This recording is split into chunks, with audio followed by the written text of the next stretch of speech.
There is no building in this frame. There's a jungle, a waterway, and 2 acres of coral gables. Somewhere inside that canopy, tucked so deep into the palms and tropical growth that it nearly disappears, is a $175 million estate. This is Villa Serenity, designed by architect Cesar Molina, built in 2017 on 335 feet of private waterfront in Gables Estates, the most exclusive residential enclave in South Florida.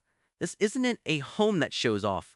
It's a home that hides, and then when you're inside it, reveals something you weren't expecting at all. From the water, you see what it wants you to see. Coconut palms, lawn, water, a dock. The architecture sits low and quiet behind all of it. Bellini's roof lines barely clearing the canopy. This is a compound that has decided it doesn't need to announce itself. It has 35,000 square feet across multiple structures. A private guest house, staff quarters, a 20-ton climate-controlled entertainment pavilion, a speakeasy, a DJ club, all of it behind that tree line, none of it visible from here. Most estates in Miami announce themselves through gates and columns. This one announces itself through restraint. The motor court entry is framed by dark steel louvers, vertical, rhythmic, almost Japanese in proportion, and a timber porte cochere that sits low and wide over the arrival sequence. The landscaping is architectural. Pairs of palms, textured tropicals, everything deliberate. This isn't decoration. This is the first layer of an experience that was designed from the outside in, all the way to the waterfront. The entry facade is where Cesar Molina makes his statement. That double-height portal, dark steel, vertical screening rising the full 2 stories. Exposed timber rafters spanning across the top sits between 2 shallow reflection pools. The walkway is a floating limestone bridge over still water. The trees planted into the pools are mature, perfectly placed. This is not a doorway. It's a gate between 2 different worlds, the one you came from and the one you're about to enter. There is a patience built into this architecture. It does not rush you. From another angle, you get the full depth of what Molina designed, a gate within a gate.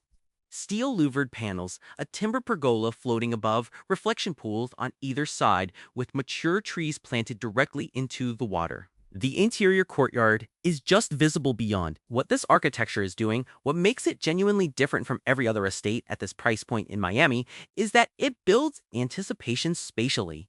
Each threshold slows you down. Each transition is deliberate. From above, the logic of the design becomes clear. The entry axis runs as a long reflecting pool from the gate all the way to the house. It's the spine of the entire composition.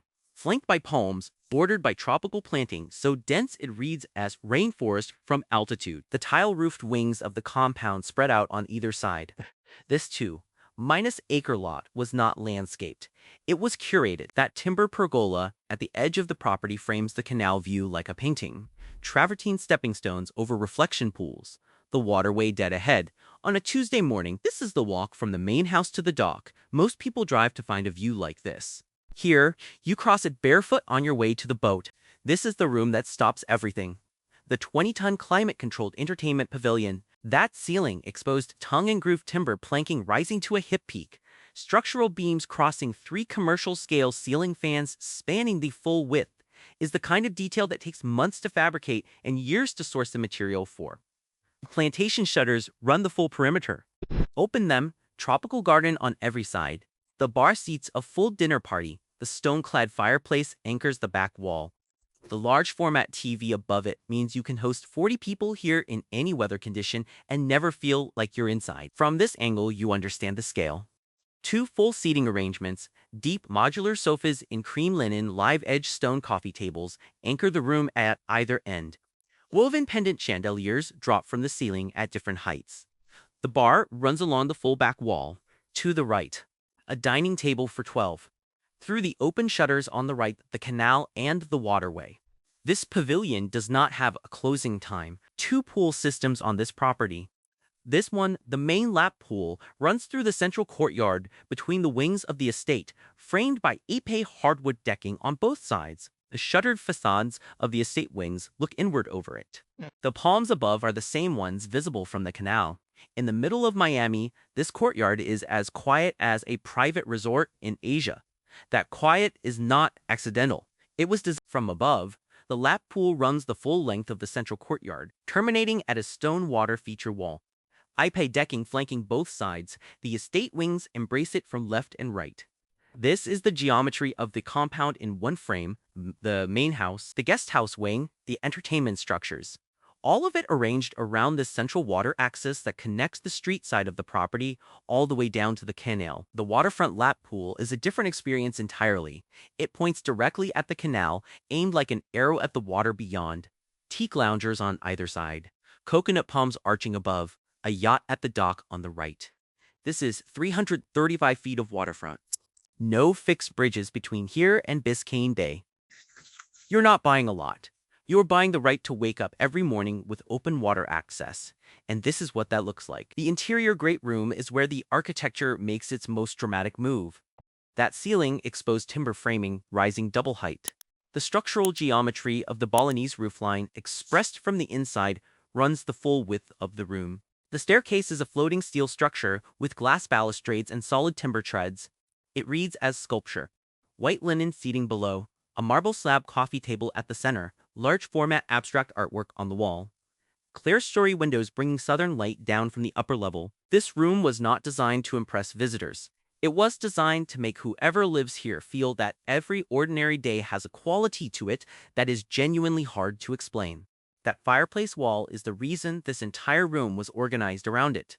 Full double-height plaster. No cladding, no stone, just the architecture with a wide linear gas fireplace at the base and a 5-piece sculptural wall installation above it, black discs with elongated bronze vertical elements.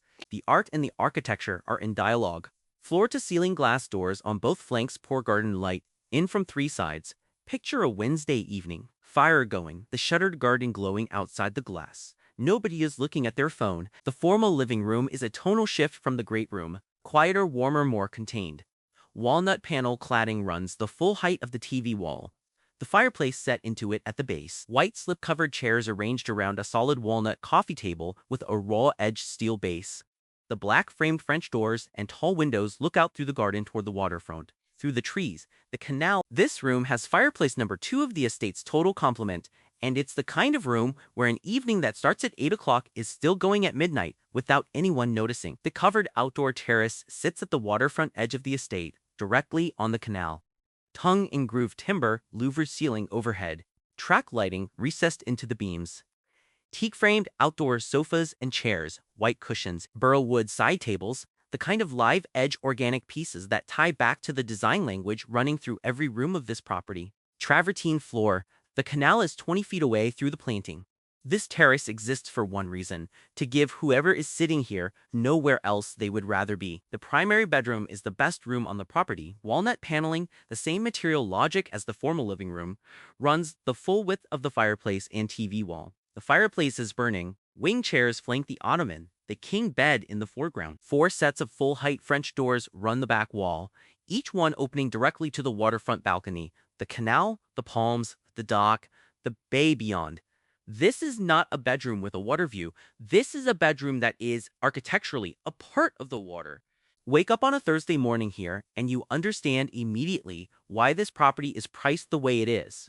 You are not buying square footage. You are buying this view for the rest of your life before your coffee. There is a nightclub inside this estate, not a media room with a DJ controller. An actual nightclub, walnut-paneled walls and ceiling, concert-grade lighting rig on a black ceiling panel, Pioneer CDJ set up at a built-in DJ booth, large-format projection screen behind it, forest green drapes on the wall, deep-curved velvet lounge chairs and bronze-legged marble tables arranged in a proper club floor plan. This is what the listing calls the Speakeasy Lounge. It is fully operational as a private venue. A collector pop art sculpture anchors the entrance. There is no other residential property at this price point in Miami that has this room. The private gym runs along the canal-facing edge of the estate. Floor-to-ceiling black frame windows on the entire waterfront side. Walnut-paneled curved ceiling above. Commercial equipment, cable machines, and benches, treadmill, full free weight rack on a proper rubber floor bordered by hardwood. The mirror wall reflects the canal outside. Most home gyms are rooms you tolerate. This is a room you go to first because the view from the cable machine is the waterway, the palms, and open sky. The equipment level is what you'd find in a hotel fitness center. The view is something no hotel fitness center has ever had. One thing worth saying directly: At 2 acres, this lot is deep rather than wide. The 335-foot waterfront runs along the canal side, but the property extends well inland to accommodate the full compound. The distance from the street to the water is part of what gives the estate its privacy and scale. If you were expecting a lot where the house sits at the waterfront edge, that's not how this works. What you're getting instead is a layered compound, gate, reflection pools, courtyard, pavilion, lap pool, guest house, and then the waterfront, where the journey through the property is itself part of the experience. At this price point in Gables Estates, that depth is the product. Gables Estates waterfront typically trades between $15 and $25 per front foot, current market data. Verify. At 335 feet, the land value alone represents a significant portion of the ask. And you haven't walked through the gate yet. Let's bring this all together. Villa Serenity, 600 Arvida Pue, Gables Estates, 21,145 square feet in the main house, 35,000 square feet across the full campus, 10 bedrooms, 14 bathrooms, a separate 2-bedroom guest house, staff quarters, a 20-ton climate-controlled entertainment pavilion, a private speakeasy and DJ club, a gym with canal views, a wine cellar, panic room, 8-car garage, commercial elevator, generators, 3 pool systems, 335 feet of no-fixed bridge waterfront with direct Biscayne Bay access. Designed by Cesar Molina, built in 2017. Listed at $175 billion. This is South Florida's most prestigious residential enclave, and this is the estate that defines what that means. Villa Serenity does not announce itself. It simply exists at a level that makes everything else look like it is trying too hard.